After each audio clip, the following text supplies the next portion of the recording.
एक रिपोर्ट का हवाला देते हुए कांग्रेस ने लोकसभा चुनाव की प्रारंभिक और अंतिम गिनती के बीच लगभग 4.65 करोड़ वोटों की विसंगति का आरोप लगाया, जिसके बारे में उसका दावा है कि अगर ये वोट इंडिया गठबंधन को मिले होते तो संसद में सबसे अधिक सीटें उसकी होती।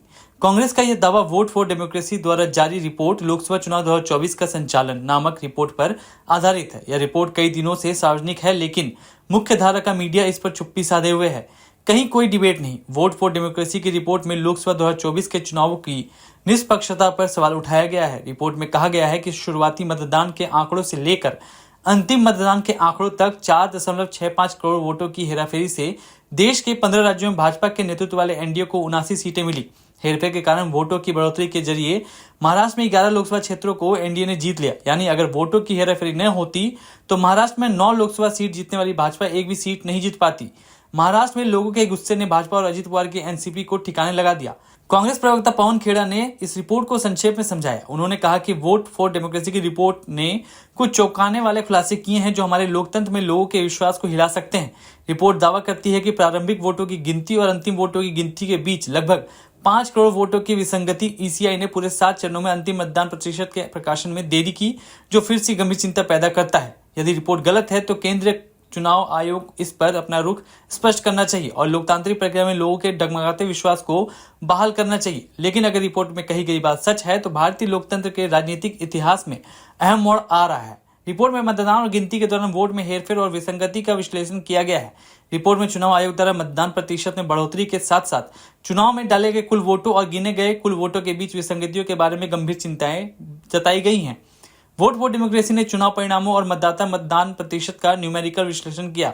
7 चरणों में प्रारंभिक मतदान आंकड़ों से लेकर अंतिम मतदान आंकड़ों तक 4,65,46,885 वोट चुनाव आयोग ने बढ़ाए। इसमें इस बात पर प्रकाश डाला गया कि वोट प्रतिशत का यह अंतर आंध्र प्रदेश में 12.54% और ओडिशा में 12.48% तक जा पहुंचा।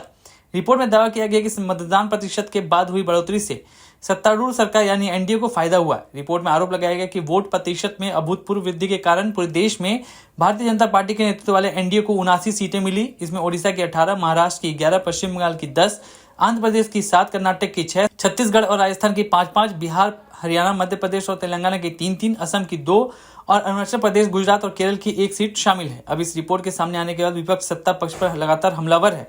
इसके साथ ही ऐसा कहा जा रहा है कि चुनाव आयोग के आयुक्त राजीव कुमार के रिटायरमेंट के बाद उन्हें किसी राज्य का गवर्नर बनाया जा सकता है। फिलहाल तो वोटों में हेराफेरी का मामला काफी ज्यादा गर्म है और आगे क्या होता है ये तो वक्त ही बताएगा। ईवीएम पे कई चुनाव लड़ा चुका हूं, खुद चुनाव लड़ चुका हूं। मैं 2 बातें ईवीएम की आपको स्पष्ट करता हूं कि ईवीएम से जब वोटिंग चालू होती है तो कोई भी बूथ हो, कहीं भी हो, हर 1.5 या 2 घंटे में उन्हें इलेक्ट्रॉनिक तरीके से इलेक्शन कमीशन को उस बूथ पर उस समय तक कितने वोट पड़े हैं ये भेजना पड़ता है। ये शायद आप लोगों ने भी इलेक्शन कवर किया होगा कि भाई 8 बजे तक की इतनी पोलिंग हुई, 10 बजे तक की इतनी पोलिंग हुई, 12 बजे तक की इतनी पोलिंग हुई। और अगर 7 बजे तक की पोलिंग एक स्तर तक आ जाती है और अगर हम 60-65% के करीबन माने अमूमन वोट पड़ता है और 6% का अंतर है, तो ये तो मैं बात मान नहीं सकता कि 7 बजे के बाद 10% वोट पड़ा, मतलब वोट पड़ने का 10% वोट पड़ा और तब ये आंकड़ा इतना पड़ा। तो अपने में ये आंकड़ा भी एक संदेह की स्थिति पैदा करता है और विशेषकर ये तब और भी ज्यादा सवाल बन जाता है जब हम राज्यों के स्तर पर देखें। जैसे अगर आप देखें तो आपको पता चलेगा कि आंध्र प्रदेश में ये नंबर 12.5% है। अब 12.5% वोट कहां से बढ़ गया, ये बड़े अपने में अचंभे की बात है। उसी तरीके से 12.5% उड़ीसा में वोट बढ़ जाता है। अब ये कोइंसिडेंस है कि आंध्र प्रदेश में उड़ीसा में भारतीय जनता पार्टी और उसके गठबंधन ने अच्छा किया, अब ये महज कोइंसिडेंस है कि नहीं, ये बात भी आप लोगों के ऊपर मैं छोड़ देता हूं।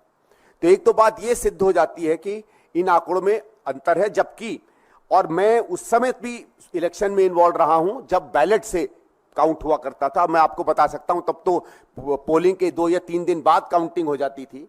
हम लोगों को फॉर्म्स 17C मिल जाया करती थी।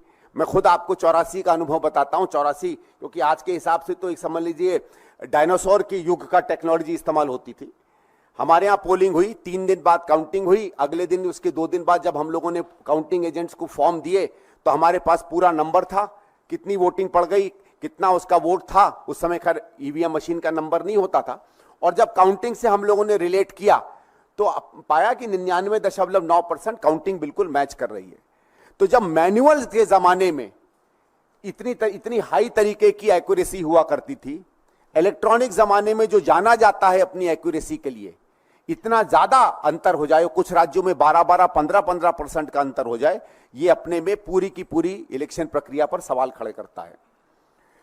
आप लोगों ने सबने देखा होगा, वॉइस फॉर डेमोक्रेसी करके एक संस्था है, एक शायद समूह है विशेषज्ञों का, जिन्होंने जो अभी हाल में लोकसभा के चुनाव खत्म हुए उस पर जो वोट पड़े थे और वोट कितने की गिनती हुई, अलग अलग फेजेस में कितना पड़ा, बाद में इलेक्शन कमीशन ने क्या अनाउंस किया, उसका एक बड़े गहन रूप से उन्होंने अध्ययन किया है।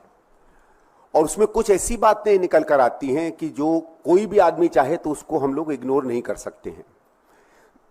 मुख्यतः जो बात वो निकाल कर लाए, जो सबसे बड़ा प्रश्न आता है कि जितना उन्होंने शुरू में हर फेज में जितना अनाउंस किया, जो शाम को 7, सवा 7 बजे का उनका आता है अनाउंसमेंट, उसके और जो आखिरी फेज में जो फाइनल उन्होंने आंकड़े दिए, उसके बीच में करीबन किसी फेज में 4%, किसी फेज पे 6%, किसी फेज में 8% तक का अंतर है। और मैं एक जो प्रश्न अपने आप से पूछता हूं और आपसे भी पूछता हूं, जहां से मैं इस रिपोर्ट के विश्लेषण की शुरुआत करूंगा, आप लोगों ने भी देखा होगा कि जब इलेक्शन के सर्वे होते हैं तो ±1%, 1.5% लोग कहते हैं कि अगर इतना अंतर है तो वो वैलिड सर्वे है, उससे ऊपर अगर अंतर जाता है तो इनवैलिड सर्वे हो जाता है या फर्जी सर्वे माना जाता है। अगर उस हिसाब से देखें और हम देखें कि कहे हुए आंकड़े और आखिरी आंकड़ों के बीच में अगर 6% का अंतर है राष्ट्रीय स्तर पर, तो यही तर्क अगर हम आगे उड़ाएं तो क्या सही में ये नतीजे सही थे या नहीं थे, ये अपने में एक सवाल बनता है। इन्होंने जो विश्लेषण किया है उसमें कुछ बातों पर मैं आपका ध्यान आकर्षित करूंगा और फिर देखूंगा कि कुल मिलाकर करीबन 5 करोड़ ऐसे वोट हैं जो बाद में आते हैं।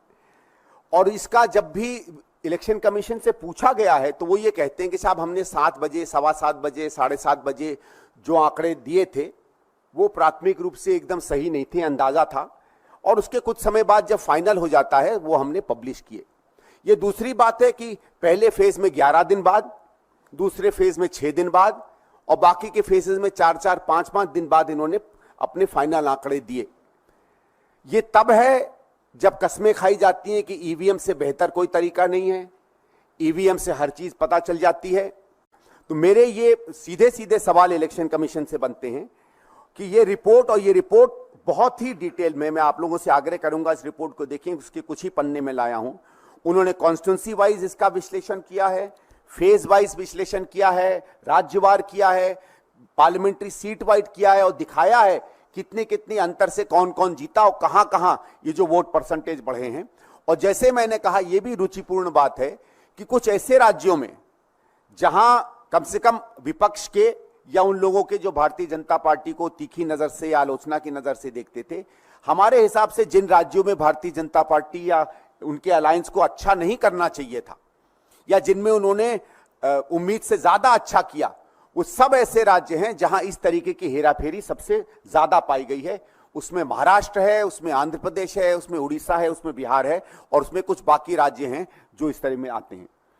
तो हम भारतीय राष्ट्रीय कांग्रेस की तरफ से ये आग्रह करेंगे, अनुरोध करेंगे इलेक्शन कमीशन से कि इस रिपोर्ट को वो गंभीरता से लें। ये उसकी अपनी अकाउंटेबिलिटी का प्रश्न है, उसकी अपनी जवाबदेही का प्रश्न है, उसकी अपनी इमेज का प्रश्न है। सामूमन आप जानेंगे कि हिंदुस्तान के लोग, हमारे वोटरों ने हमेशा इलेक्शन कमीशन को एक सम्मान की स्थिति में पाया है, लेकिन पिछले कुछ सालों से, खासकर 8-10 साल से जिस तरीके के उसके काम रहे हैं, उसकी कई चीजें संदेह के घेरे में आती हैं। और अगर इस रिपोर्ट पर वो संतोषजनक जवाब नहीं देती है तो ये गंभीर प्रश्न बनेंगे। मैं आशा करूंगा कि चाहे इस बात से, चाहे और जो तमाम नागरिक समूह उससे ये सवाल पूछ रहे हैं, वो अपनी जवाबदेही मानेंगे और सवाल देंगे। और अगर ऐसा नहीं होता है तो हमारी पार्टी इस बात पर सोच रही है कि क्या इसको हम किसी न किसी और स्तर पर या बड़े स्तर पर ले जाकर इस पर कोशिश करें कि क्या इस पर इंक्वायरी हो सकती है या इलेक्शन कमीशन पर हम प्रभाव डलवाएं। Thank you. वो ये कहते हैं कि जब इलेक्शन कमीशन से पूछा गया तो इलेक्शन कमीशन ने कहीं ये जवाब दिया कि साहब कभी कभी हमको दिक्कत आती थी, हम पूरी इंफॉर्मेशन नहीं बता पाते थे, कभी नेट नहीं चलता था। तो ये तो इस बात से बिल्कुल विरोध में आता है कि जब प्रधानमंत्री हमारे कहते हैं कि देश पूरा डिजिटल इंडिया हो गया है, हर चीज की खबर मेरे पास आती रहती है, कोई ऐसी जगह नहीं बची है जहां 5G 4G नहीं चल रहा है, तो जब हम इतनी टेक्नोलॉजी में आगे बढ़ गए हैं तो इतना बड़ा अंतर क्यों आता है। फिर एक और आंकड़ा इलेक्शन कमीशन ने दिया, जो खुद वो आंकड़े का जवाब ही इलेक्शन कमीशन की इस पूरी प्रक्रिया पर सवाल खड़ा करता है। इलेक्शन कमीशन ने 2019 के बारे में बताया कि तब भी कुछ फेजेस में हम लोग देरी से डेटा दे पाए थे, ठीक है, लेकिन उस समय जो डेटा इन्होंने 7 बजे तक दिया था अलग अलग फेजेस का, और अंत में जो डेटा आया था उसमें 1 से भी कम का अंतर था, लेस देन 1% डिफरेंस था। चलिए 1% का डिफरेंस हो सकता है, 7 बजे के बाद पोल पड़ा हो, कहीं खबरें नहीं आई हो, कहीं इंटरनेट नहीं चल रहा हो, लेकिन जब 5 साल में टेक्नोलॉजी आगे बढ़ जाती है, देश विकास के रास्ते पे माना जाता है, चढ़ता चला जा रहा है, हम पहले गुरु थे अब विश्व गुरु हो गए हैं, तब 1% से 6% हम लोग और नीचे गिर जाते हैं। ये सवाल न केवल इलेक्शन कमीशन पे पड़ता है बल्कि पूरी प्रक्रिया पे पड़ता है। और दुर्भाग्य की बात यह है कि इलेक्शन कमीशन ने बार बार जब उनको इन आंकड़ों को उनके सामने रखा गया तो उन्होंने इस बात को ठीक नहीं माना कि वो किसी भी तरह इसमें कोई जवाबदेही बनाए। ठीक है, वो संवैधानिक संस्था है, लेकिन जब संवैधानिक संस्था के काम इस देश की जमहूरियत और लोकतंत्र पर सीधा सीधा असर करते हैं और लोगों के अंतर में ये बड़ा सवाल आता है, तो मुझे लगता है इलेक्शन कमीशन की ये जिम्मेवारी बनती है कि इस पर वो अपनी बात या अपना पक्ष रखें। फिर इसी वोट फॉर डेमोक्रेसी ने एक बड़े इंटरेस्टिंग आंकड़े को सामने रखा।